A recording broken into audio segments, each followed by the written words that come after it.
You're reading your book again, Mom. I have an She's interested sharing audience. it with me, David. How did you earn a living in such unsettled times, Josiah? I always consider myself a public servant. I had political jobs as a Federalist congressman and spent 8 years in Washington, D.C. There I was known as the ranting Federalist spouter, especially when I spoke out vigorously against the slave trade. I returned to Boston, where I felt my efforts were more valuable and accepted. I was voted mayor of Boston for 5 one-year terms. This is interesting. And changed Boston into a city voted as the cleanest and best-run city in the country. Then I lost the next election because Boston had an outstanding debt to repay because of my efforts. Isn't that typical? Throw out the big spenders. Yeah, it was the dirtiest city in the world. Anyway, the highly successful work was my tenure at Harvard College as president from 1825 to 1845.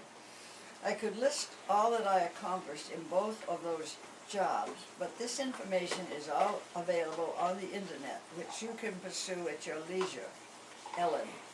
Thank you so much for this interview. I will share the information regarding your enterprising and extremely valuable life with my contemporaries. To use the popular expression, you are a hard act to follow, which is considered in the current vernacular a huge compliment. So I'm happy to learn about that. But I didn't know they had the internet at that time. Well, no, this interview was current. Yeah.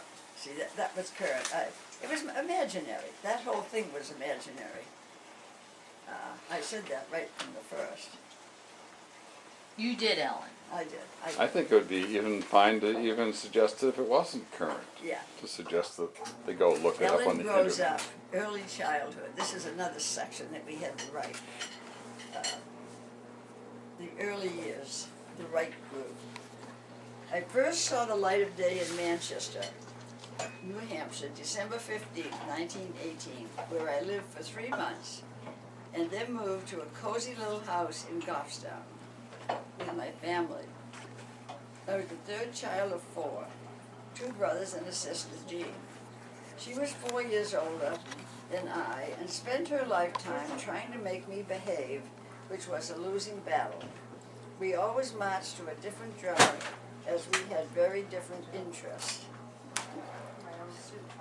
I love sports, outdoor activities, dancing, sewing, reading, cooking, friends, singing. While she spent most of her time playing her violin and related activities or reading. We shared a bedroom and family things, but that was about all. The most memorable thing about first and second grade was that we learned to say the 23rd Psalm every morning, and we played marbles before and after school, even at recess if possible. Playing marbles was the highlight of those first 2 years of school. I could swing my bag of marbles and nobody would come near Well, me. I'm gonna leave that behind then, that's good. I was accosted. So, Ellen, you and Jean started out at a young age at different ends of the yardstick. Yeah, we did. I was accosted as I walked home from school by 4 junior high boys. One of them stepped forward and said, "Come on with me to the cemetery and pull your pants down." I just put my right hand behind my back, I made a fist, and I smacked him in the jaw. His friends roared with laughter as I marched home and told my mother about it. Unknown to me, she raised Cain at his school. His parents were brought in, and the boys had to walk on the other side of the street. I just waltzed along on my side, smirked at them, swinging my marble bag, which I thought scared them off. I never heard any more about it. Well, isn't that interesting that you tell me that Yeah. after what I went through at work this weekend? Did you have a Hi, problem? Janet. Hi Mary, how are you? Having a little Anyway. vegetable soup here. We moved to Stoneham, Mass., where I attended school and graduated in 1936. where I live, well, I put a piece here, where I attended school, graduating in '86. So David, do you want me to keep this going? They were happy years for me, as I loved Okay. school, had lots of friends. In fact, they were my friends all through high school and beyond. We all did sports together, school classes, dances, boyfriends, and even church activities. These were happy times for me, although there were some difficult times woven into the war. It was the time of the Big Depression in the 1930s, and my dad's health gave out due to his extra long hours and business pressures. My mother's depression got very bad, and she developed a serious anemia, which finally landed her in the hospital, and she was a bed invalid for the next 2 years. This meant that I had to cancel all thoughts of college, as I had to stay at home and care for her. This was the most difficult period of my life, and my goal was to get her back on her feet so that I could leave. You just can't leave your mom alone when she can't get out of a chair. So, Jean always said that she took care of your mother. Well, this is the. That was a bit of a fantasy, Mary. Well, maybe she did once in a while, but anyway, she was away. Well, she was away working in Peterborough or She was up at Plymouth State College for 3 years. When I was at home taking care of my mother, Jean was at Plymouth State College. See, I graduated from high school in 1936, and she went to college in 1937. She had graduated, oh wait a minute now, she graduated in 1932. Well, she was working then. She was working then. Graduated. But I certainly was at home and she was nowhere to be found. Except my father went over to pick her up one day for an election. This was so funny. I thought it was funny, and I wasn't much of a politician. He drove the car way over to where she worked, which was at, it was a school for retarded children over in Dublin? No. No, it was over the other side of Boston. I've forgotten just where. That He picked- famous school for Fernald. yeah. She worked at Fernald? She worked at Fernald for 2 or 3 I years. did some nursing training there. She did. She worked there 2 or 3 years. Probably when I was at home taking care of my mother. And he drove way over to pick her up, and she said, well, is it all right to give my friend give a ride to the polls too? Well, he said, that's okay, I guess. So, took her friend, who of course voted for the other party, so he might as well not even have gone. And Jean's reaction was, well, what's wrong with that? Can't you be a friend to your friend? Can't you be a friend to your friend? Yeah. Friend to your foe, you mean? Yeah. Oh, well. Sounds like Jean. Anyway, early childhood and temper tantrums. My entrance into the world, I started the same way. My parents named me Ellen after my father's favorite aunt. They didn't give me a middle name because my mother said that 2 names could present problems. She was named Mary Ruth, and there seemed to be issues as to which one she should use at different times in her life.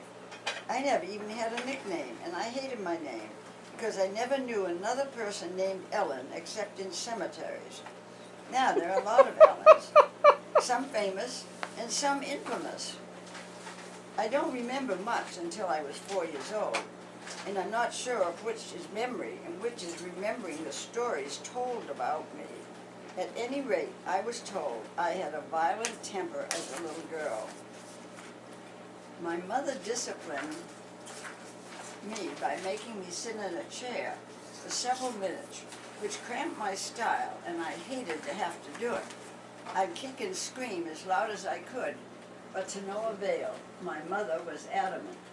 She was also a skilled craftsman who knit sweaters and made many of our clothes. She was knitting a special sweater for me, much to my delight. David. She had allowed me to choose the color of the yarn and the pattern. She said that I would stand beside her every few minutes to watch her knit, to make my sweater grow. She knew I just loved that sweater and looked forward to wearing it, as I was already a bit of a clothes horse. Then one day, when I had been very naughty, she sat me in a chair in the living room where she couldn't see me, as she was working in the kitchen. Parenthesis, that was her mistake. Parenthesis. I screamed and shouted threats at her. I'll cut your sweater if you don't let me get off this chair. She was also knitting a much-needed sweater for herself, which was laying on the table beside me. I You screamed didn't. more threats, but she ignored me. I didn't. Yes, I didn't. I cut her sweater right up the back. She didn't discover until I had gone to bed. Aunt Ellen. The next day she confronted me with the evidence. I, of course, was chagrined, but also a bit arrogant. Well, she said, as long as I can't have my sweater because you cut it, then I'm going to give your sweater to your brother David, and you can't have one either.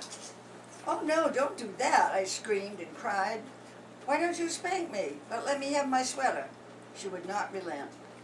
I can remember her telling me that having uncontrolled temper would get me into a lot of trouble. Control your temper or you will hurt other people and as well as yourself. She said I learned a bitter lesson that day and the days that followed. I never again let my temper burst out and get me into such serious trouble. As a result of that bitter lesson, I learned not to say or do things when I was angry. I just had to calm down and think it over. Sometimes I'd go off by myself until I felt better, according to my mother, and I still follow that procedure. She told me much later that her mother, my grandmother, thought that she was much too severe with this discipline as I was such a little girl. As a result, my grandmother made all four of us new sweaters, as that was the only way I could have one. I'm thankful my mother taught me to have that control. Interesting. An interesting aside is that my mother had an unbridled temper that got her into a lot of relationship problems throughout the years of her life. She was a good disciplinarian with all of us, which is tough, but a necessary job in raising kids. I must have been somewhat of a rascal because everyone loved to say to me, who had tight curly hair, there was a little girl who had a little curl right in the middle of her forehead. When she was good, she was very, very good, but when she was bad, she was horrid. This was an important episode in my early childhood. Well, you know, Aunt Ellen, I don't remember the part of the little curl, but I used to be told, I was also told when I was good, I was very good. Yeah, But when I was bad, I was very bad. I was really good. You're very, very good when you're bad. You're horrible. And when I used to pout, my father would say, oh, May in the water pipe is back. Yeah. Did you hear that Yeah. expression, May in the water pipe? I remember them saying that to you. I'd never heard it before. Oh my goodness. Isn't this quite a book? It's Good wonderful. grief.